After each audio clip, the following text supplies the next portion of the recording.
Assalamualaikum warahmatullahi wabarakatuh. Waalaikumsalam warahmatullahi wabarakatuh.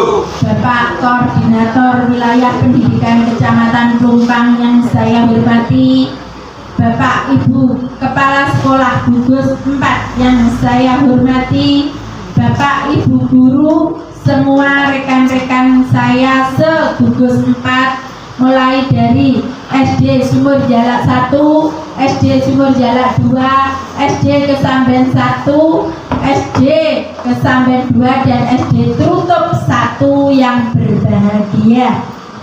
Terima kasih Bapak Ibu sudah berkenan hadir pada siang hari ini mengikuti aksi nyata pendidikan calon guru penggerak angkatan 7.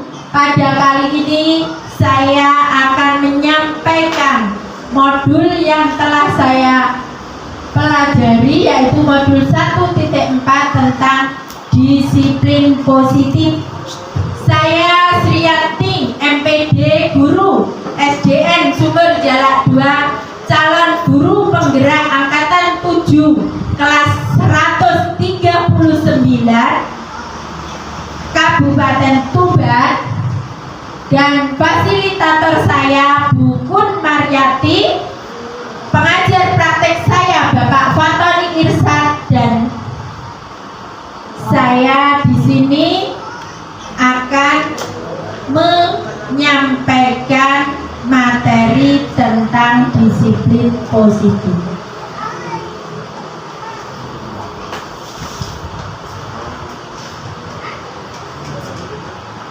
Nah, menurut Ki Hajar Dewantoro, kita mengambil contoh tentang tumbuh-tumbuhan.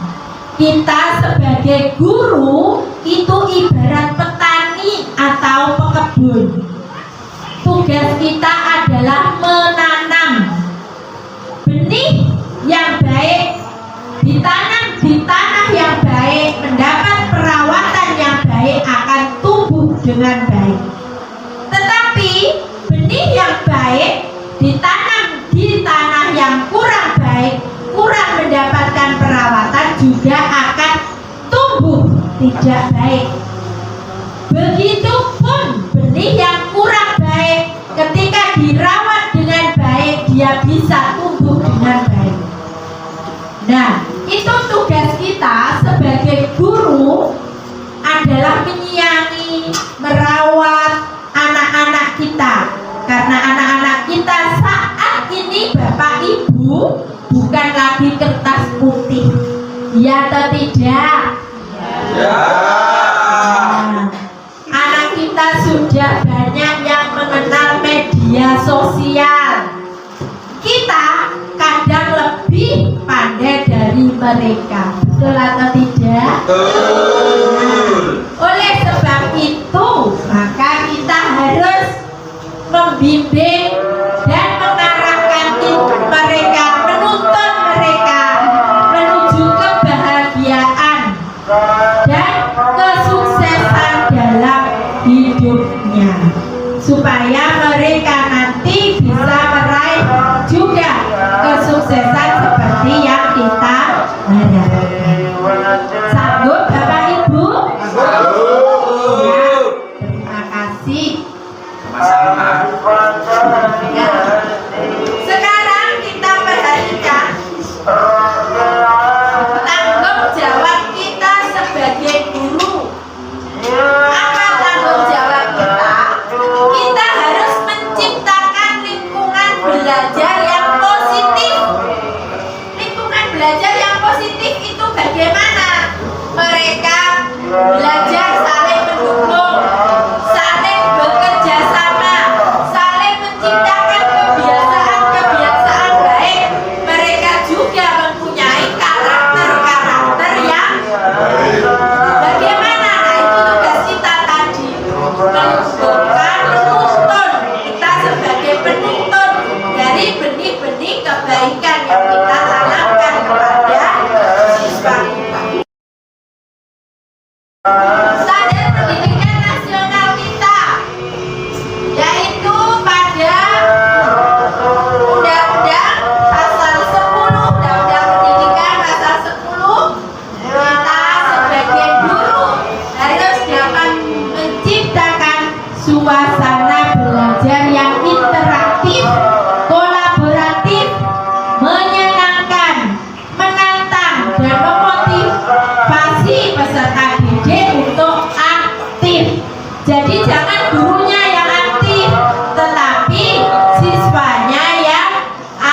positif. Kita hanya sebagai fasilitator, bukan aktor. Aktornya adalah siswa.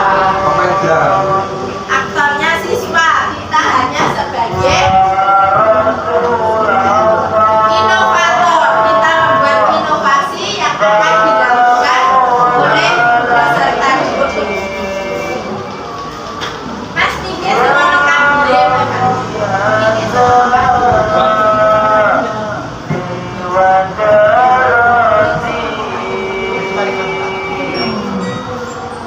Nah, sekarang kita akan belajar tentang disiplin positif. Apa atau disiplin?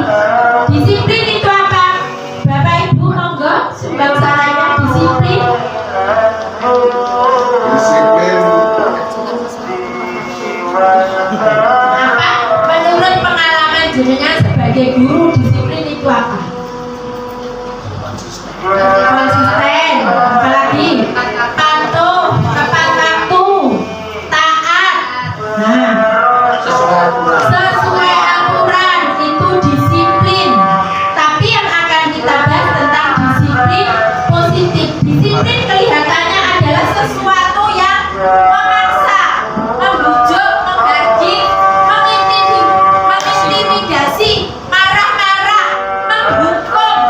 Nah, itu yang kita tahu tentang disiplin. Namun sesungguhnya bukan itu yang dikatakan disiplin.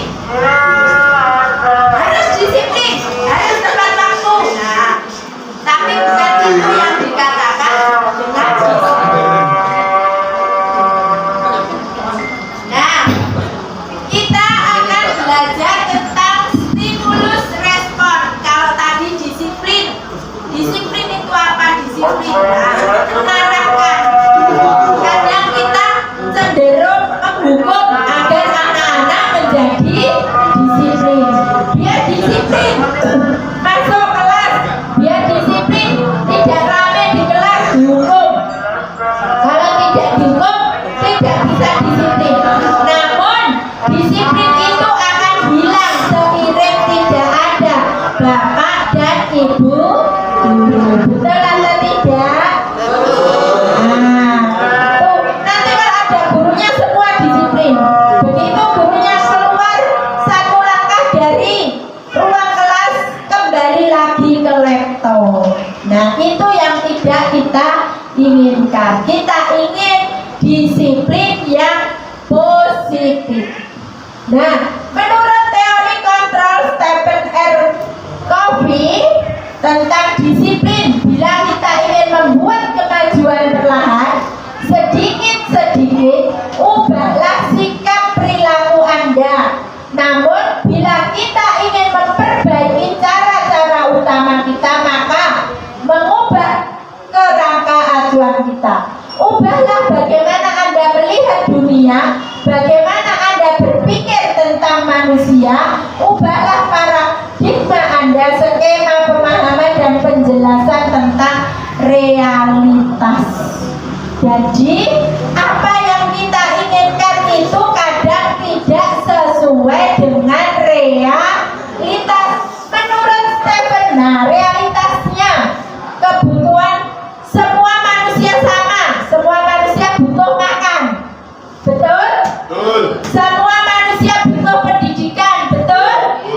Tapi kenyataannya kebutuhan setiap manusia berbeda. Semakin tinggi, semakin banyak kebutuhannya. Betul apa betul? Betul.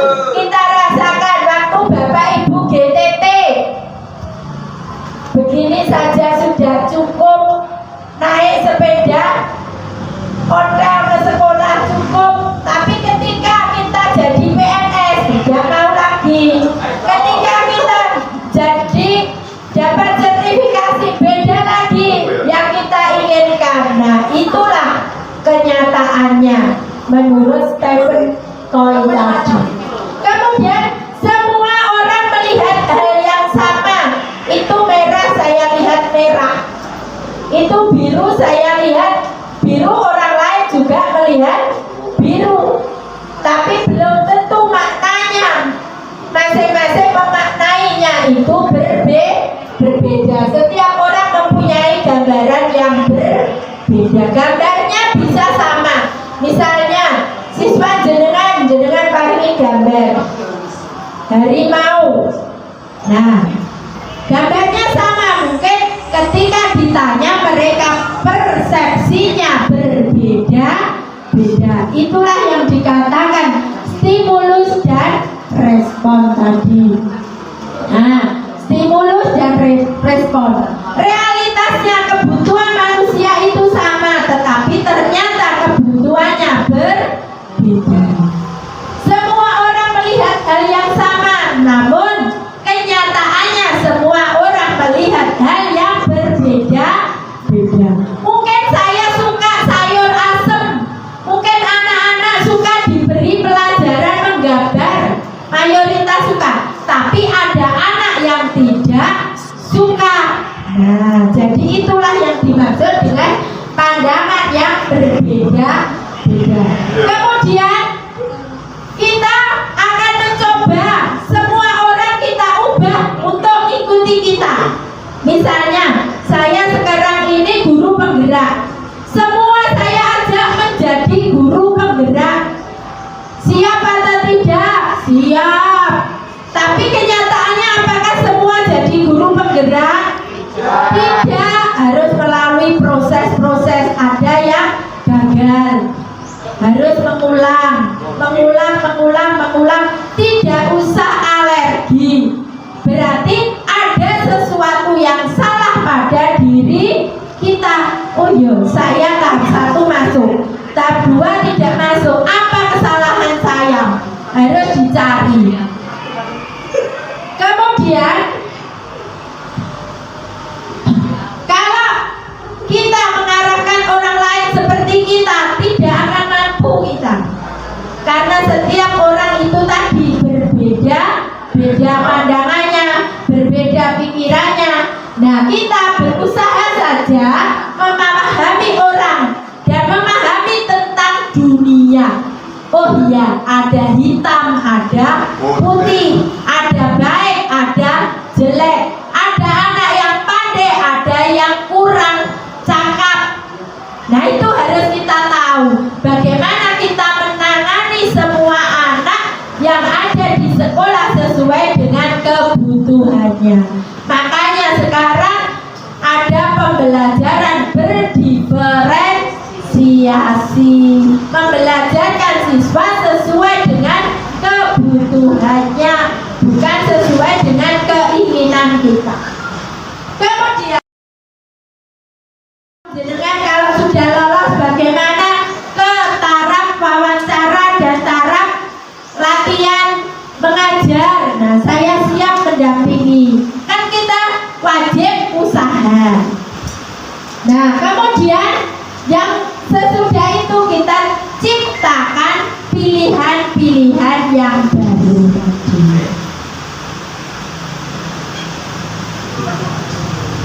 Nah, tadi makna disiplin. Disiplin itu tertib, benar tadi, tertib, aturan, teratur, patuh. Nah, sehingga kalau tidak patuh, apa yang dilakukan? Dihukum, ada hukuman. Nah, hal seperti itu tidak boleh dilaksanakan. Kenapa? Karena hukuman adalah alternatif terakhir. Karena bisa jadi anak-anak itu dihukum saat ini, mereka teratur, tapi setelah itu dia dendam.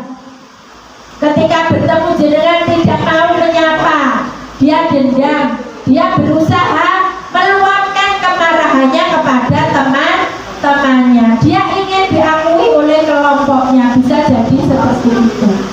Maka disiplin apa yang kita ajarkan, yaitu disiplin positif. Bagaimana anak-anak bisa menghargai dirinya, agar anak-anak bisa melakukan disiplin positif. Tidak serta-merta hari ini disiplin, besok lupa. Jadi kita lakukan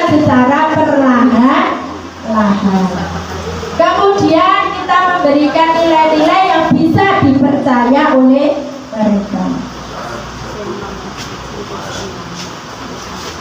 Nah, ini Bapak Pendidikan Nasional kita menyatakan tentang disiplin. Di mana ada kemerdekaan, disitulah harus ada disiplin yang kuat. Sungguh pun disiplin itu bersifat self-disiplin atau disiplin kita sendiri yang mewajibkan kita dengan keras-kerasnya, tetapi itu sama saja. Sebab jikalau kita tidak cakap melakukan disiplin, wajiblah penguasa lain mendisiplinkan diri kita.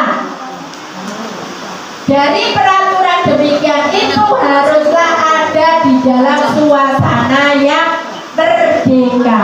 Ki Hajar Dewantara, Bapak Pendidikan Nasional tahun 1912 sudah mengatakan ini, bahwa pendidikan kita harus pendidikan yang merdeka. Seperti dikatakan Pak Ahmad tadi, beliau sangat mengajarkan kepada guru-gurunya untuk disiplin positif, disiplin yang berasal dari dirinya sendiri, bukan karena itu, bukan karena tadi, karena dituntut tuntutan, bukan karena takut dihukum, bukan karena sesuatu dari luar dirinya, namun disiplin positif itu dari kesadaran dirinya. Betul sekali Pak Anak. Dari kesadaran dirinya sendiri, maka dia berdisiplin. Kemudian nilai-nilai universal disiplin tadi adalah payung besar. Sikap dan perilaku kita merupakan nilai fondasi berpijak dari sikap positif manusia menuju individunya masing-masing. Disiplin datangnya dari diri kita sendiri, bukan dari orang lain. Ketika kita menuruti pekerjaan, tidak ada habisnya kalau tidak kita stop dengan kata disiplin. Nah, menurut Dr. William Glasser, pada teori kontrol mengemukakan bahwa mengaitkan nilai kebajikan, di sini berkali-kali disinggung tentang nilai kebajikan, karena kita seorang guru harus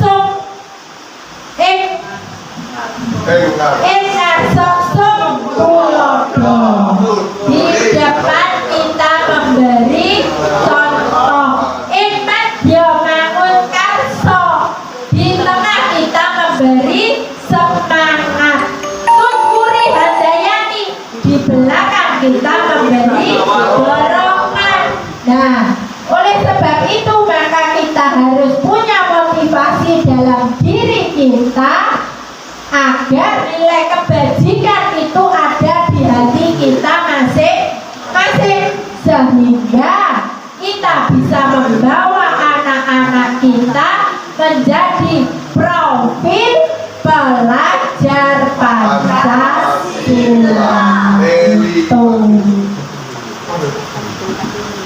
Nah, kalau profil pelajar Pancasila sudah jelas, sekarang kita tambahkan yang setiap hari.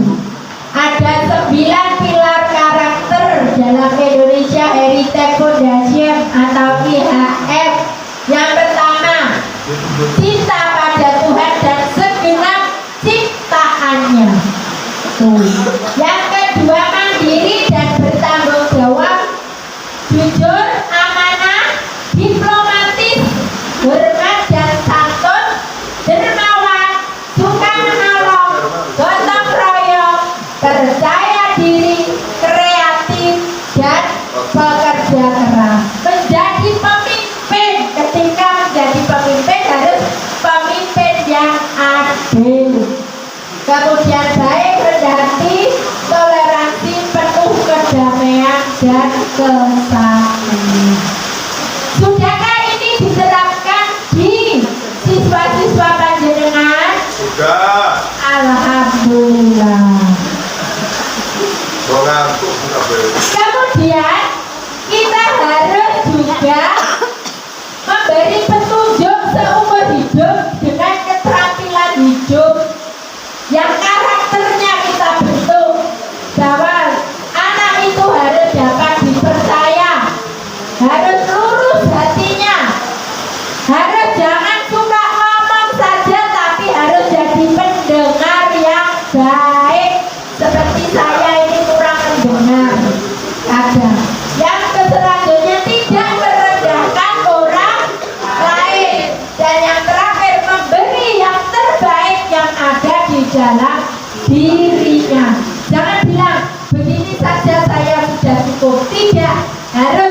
sendiri. Kemudian motivasinya apa? Nah, Diana Gosek dalam bukunya mengatakan bahwa untuk manusia itu berdisiplin. Nah, ini yang harus kita hindari. Biasanya manusia itu berdisiplin untuk menghindari ketidaknyamanan dan hukuman. Oh, saya berangkat pagi, nanti saya tidak enak dengan teman saya tidak enak dengan ibu kepala sekolah, saya tidak nyaman ketika di jalan bertemu dengan pengawal sekolah, saya berangkatnya siang. Kemudian yang kedua, untuk mendapatkan penghargaan, biar dipuji oleh orang lain, maka disiplin.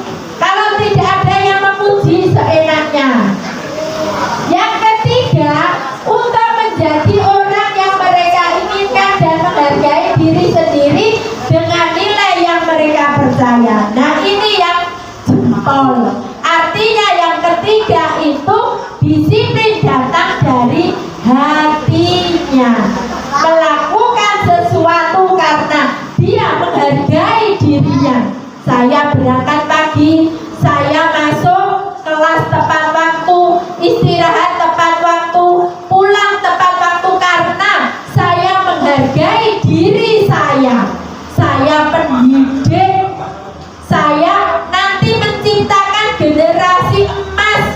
Kalau generasi emas yang saya ciptakan ini saya sendiri tidak disiplin, terus siapa nanti yang akan menggantikan saya ketika akan kita memberi dorongan. Nah, oleh sebab itu maka kita harus punya motivasi dalam diri kita agar nilai kebajikan itu ada di hati kita masing-masing, sehingga kita bisa membawa anak-anak kita menjadi profil pelajar Pancasila.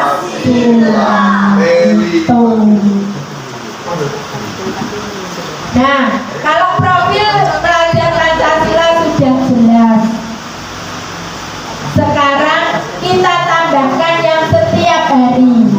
Ada 9 pilar karakter dalam Indonesia Heritage Foundation atau IHF.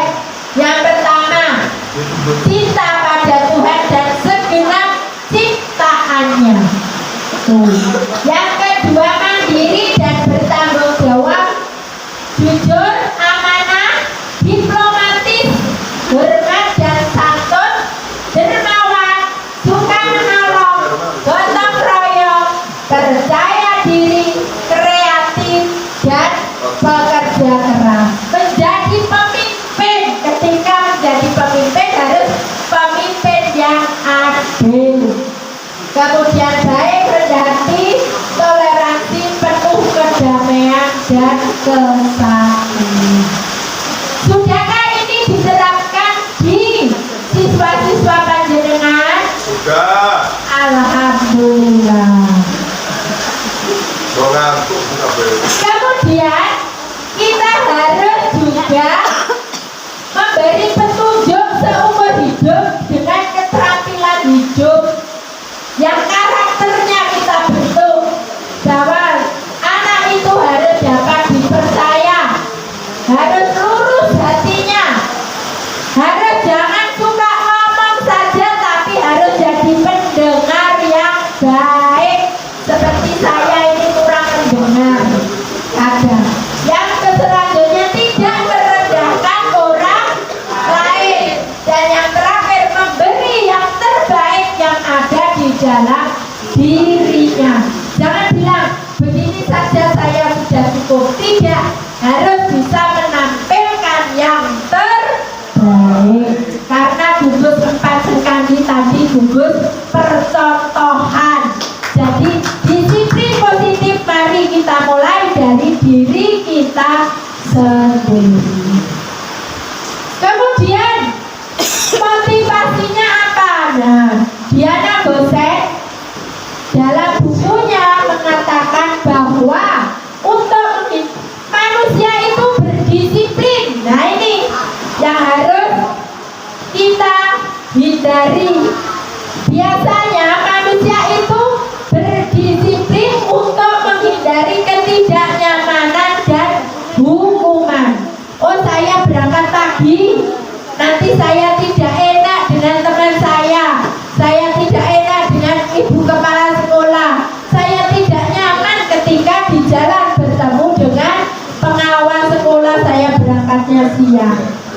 Kemudian yang kedua, untuk mendapatkan penghargaan, biar dipuji oleh orang lain, maka disiplin.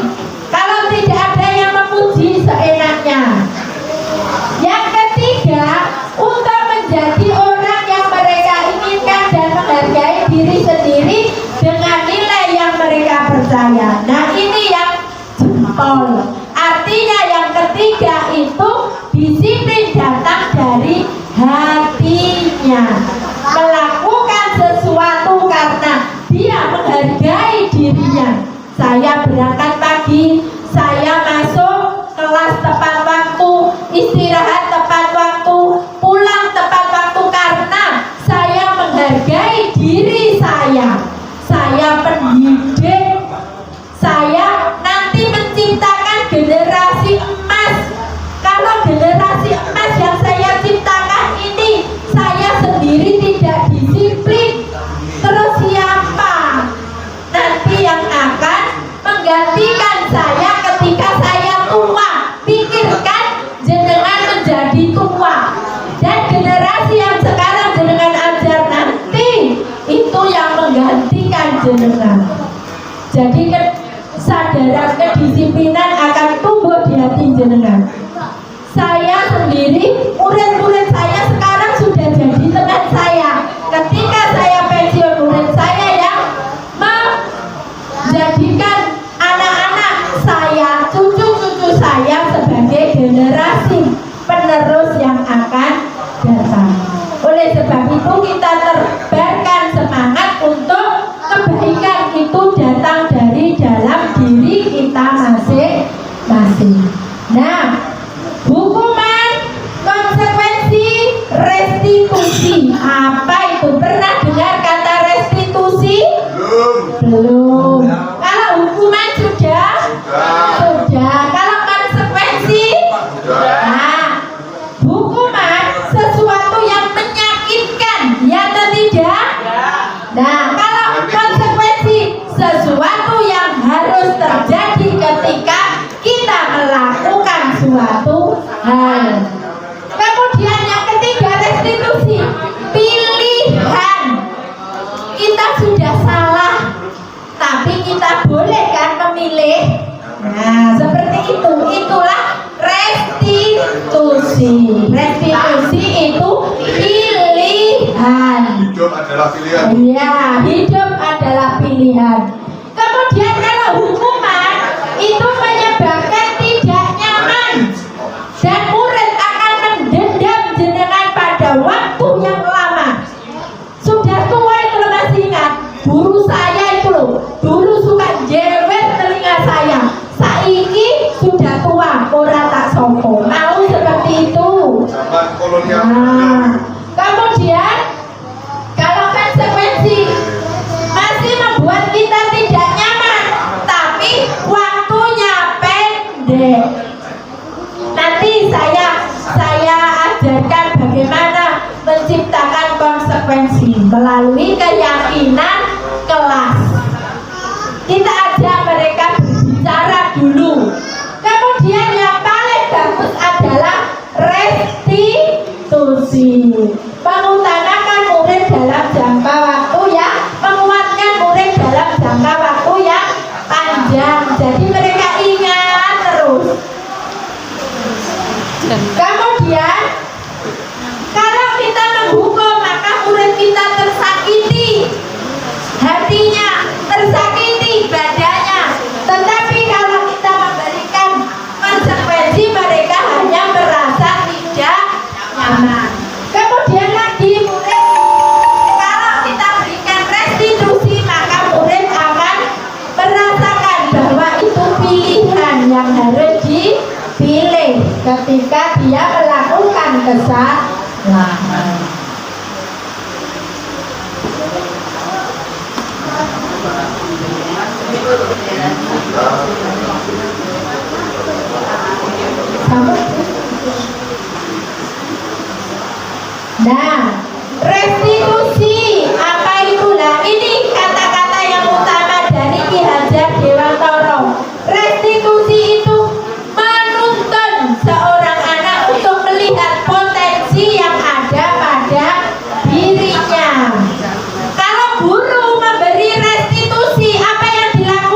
Kalau tadi yang pilihan tadi konsekuensi, kita buat keyakinan kelas. Ayo Julia, kemarin kita sudah membuat keyakinan kelas. Ketika kamu membuang sampah di dalam kelas, apa yang kamu lakukan? Saya harus membersihkannya. Nah, itu tadi konsekuensi. Tetapi kalau restitusi, kamu ingin menjadi orang seperti apa? Apakah kamu ingin hidup bersama sampah yang banyak seperti ini? Apakah kamu misalnya nggak kerjakan PR? Kamu ingin jadi seperti apa? Kamu tidak ada tugas, hanya bermain-main saja? Nah, seperti itu. Ya.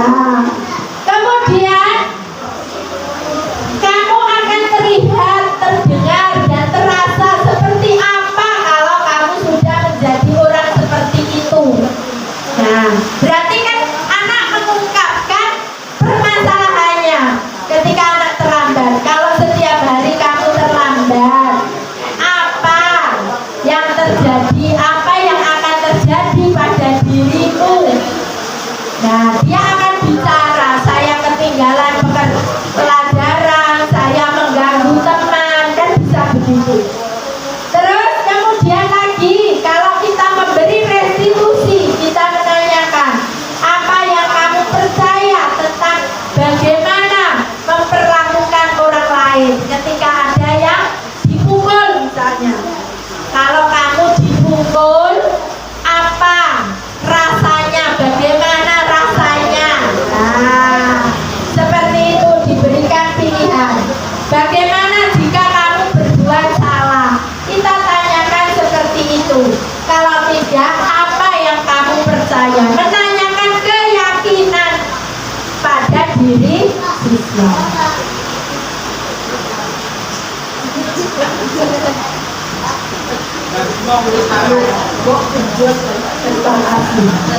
Ya, demikian yang saya sampaikan. Apakah ada pertanyaan? Oh ya. Untuk mendidik anak, peran dari keluarga dan lingkungan, terutama satu, untuk keluarga yang broken home istilahnya. Dua, untuk keluarga yang sibuk kedua-duanya. Itu menurut saya sangat berpengaruh sekali terhadap anak-anak di sekolah. Terima kasih Bu Yani. Saya akhiri. Assalamualaikum warahmatullahi wabarakatuh.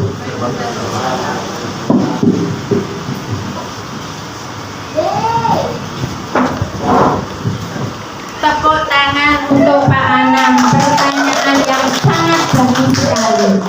Oleh sebab itu tadi saya katakan, disiplin bukan kita menghukum.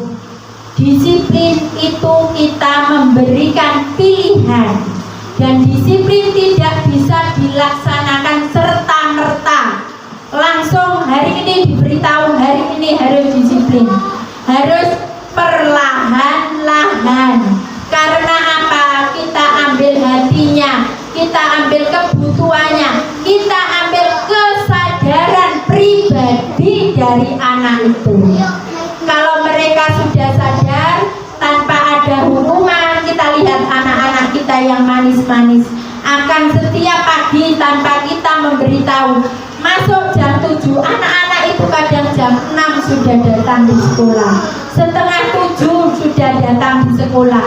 Pertanda itu dari hati mereka sudah berdisiplin. Terus bagaimana Bu dengan anak-anak biasanya yang susah diatur, anak-anak yang dari keluarga broken home, nun sewu, dari keluarga yang kurang pendidikannya? Nah, itu memang kadang sulit diatur. Itulah perlunya kita tadi katakan, kita perlu berkolaborasi. Bukan hanya di sekolah, tetapi di lingkungan rumah, terutama pendidikan pertama anak-anak itu dari keluarga. Kita meminta orang tuanya untuk bersinergi dengan sekolah. Perlunya kita ada kehidupan sekolah yang kita sering mengadakan rapat wali murid. Nah, itu tujuannya. Kita berkolaborasi dengan keluarga, berkolaborasi dengan stakeholder, dengan dinas-dinas terkait untuk membina anak-anak. Dan ingat, kita harus memberikan pilihan. Jangan kita juga memberikan hukuman, jangan memberikan penghargaan yang berlebihan. Karena pengalaman saya sendiri, anak-anak peringkat 1, 2, 3, ketika mereka keluar dari sekolah, rata-rata banyak yang tidak hormat kepada gurunya. Karena mereka itu merasa tidak dipandaikan oleh gurunya. Mereka sudah merasa pandai tanpa bapak dan ibu guru. Aku wis pinter. Itu yang sangat berbahaya. Anak yang berhasil rata-rata anak yang sedang, apalagi anak yang dari bawah, itu berhasil akan menjadi orang yang jempol. Kenapa? Karena mereka paham tentang disiplin positif, punya kesadaran dalam dirinya bagaimana mereka berkolaborasi, bagaimana mereka bertoleransi, bagaimana ketika mereka hidup bersama. Mereka akan tahu, merasakan dari yang bawah sampai mereka menuju kesuksesan. Demikian, mungkin ada pertanyaan kembali, monggo. Cukup ke? Terima kasih. Saya akhiri pemaparan saya. Jika ada yang kurang berkenan atau ucapan-ucapan saya yang kurang sesuai di hati Bapak Ibu guru, saya mohon maaf yang sebesar-besarnya. Kita tumbuhkan disiplin positif dari diri kita, baru kita mendisiplinkan orang lain. Terima kasih. Guru penggerak, tergerak, bergerak, dan menggerakkan. Ayo bersama-sama supaya semua jadi guru penggerak. Guru penggerak, tergerak, bergerak, dan menggerakkan. Nah, terima kasih. Saya akhiri. Billahi taufiq wal hidayah. Wassalamualaikum warahmatullahi wabarakatuh. Waalaikumsalam warahmatullahi wabarakatuh. Ayo Pak. Masalah itu biari. Masalah itu takut. Matikan dulu, matikan. Monggo. Sampai coba.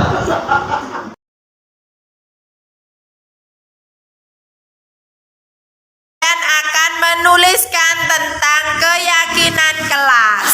Nah, silakan maju satu persatu menuliskan keyakinan kelas kalian. Kalau kalian nanti disetujui temanmu, berarti itu menjadi keyakinan kelas kita bersama. Kalau tidak disetujui, berarti kita bicarakan lagi mana yang cocok.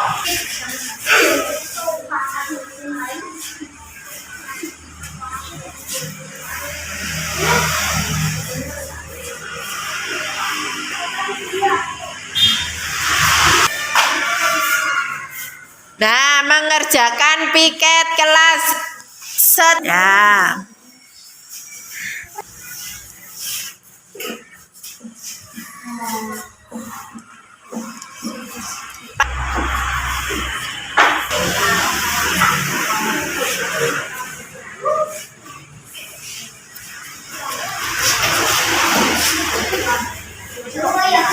Sebelum pulang berdoa dulu, setuju atau tidak?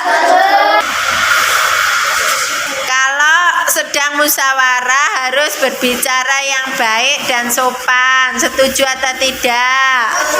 Setuju. Bagaimana kalau tidak masuk? Izin kepada siapa?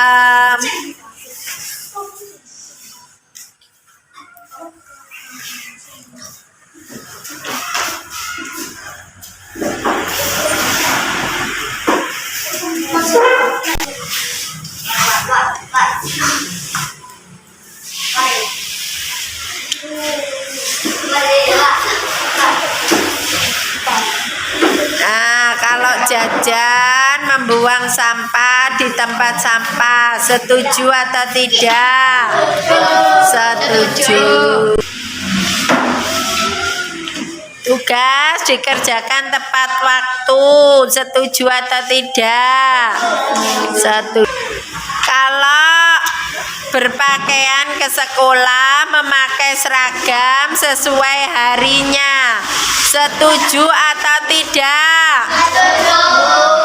Nah, ini Bila menuliskan kalau mau ke kamar kecil harus izin, setuju atau tidak?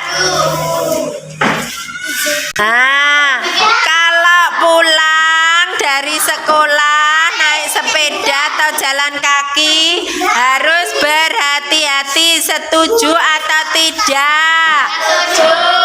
Yang piket harus menyapu dan membersihkan meja, kursi, setuju atau tidak? Masuknya tepat waktu, setuju atau tidak? Bermain di halaman. Waktu istirahat bermain di halaman atau di taman. Betul? Setuju? Kalau istirahat beli jajan yang bergizi, tidak boleh makan jajan sembarangan. Betul atau salah? Setuju atau tidak?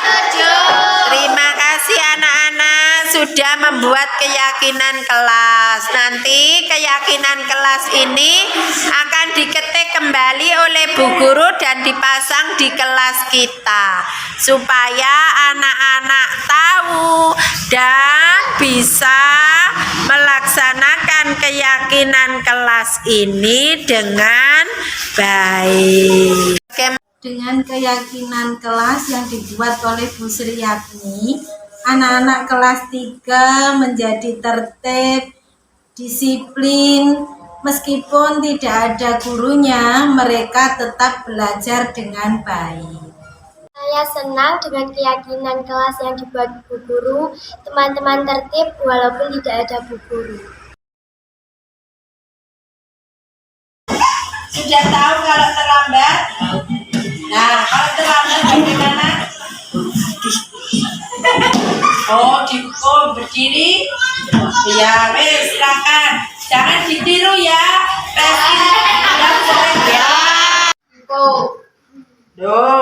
Naura, nggak pakai sepatu lagi. Kenapa ini? Nah, sepatu basah lagi. Ya, ini kalau nggak pakai sepatu nanti ketahuan Ibu Kepala Sekolah Bu Ani yang dimarahi. Mau Bu Ani dimarahi Ibu Kepala Sekolah? Nah, jangan diulangi ya. Terlambat lagi. Kenapa terlambat? Nah, kenapa bermain lagi? Kesiangan lagi? Lah, ya besok tidak boleh diulang. Alinkan sayang sama Bu Guru. Masa seperti ini terus?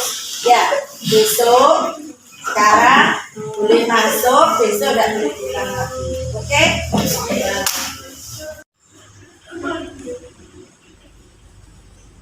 Terlambat lagi. Sudah tahu kalau terlambat? Apa yang terjadi kalau terlambat? Apa? Kalau terlambat tidak boleh istirahat. Terus apa?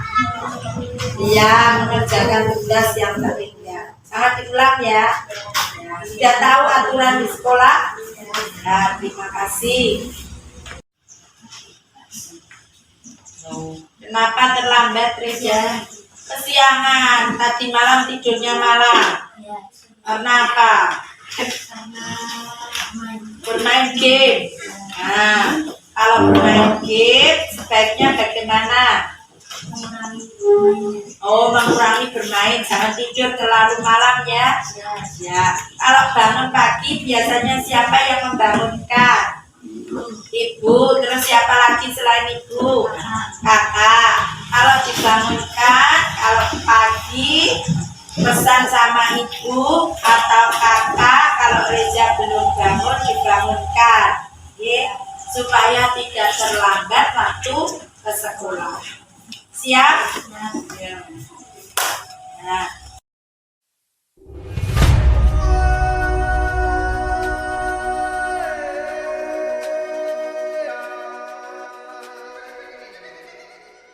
Ini 5 posisi kontrol di video Bu Sriati.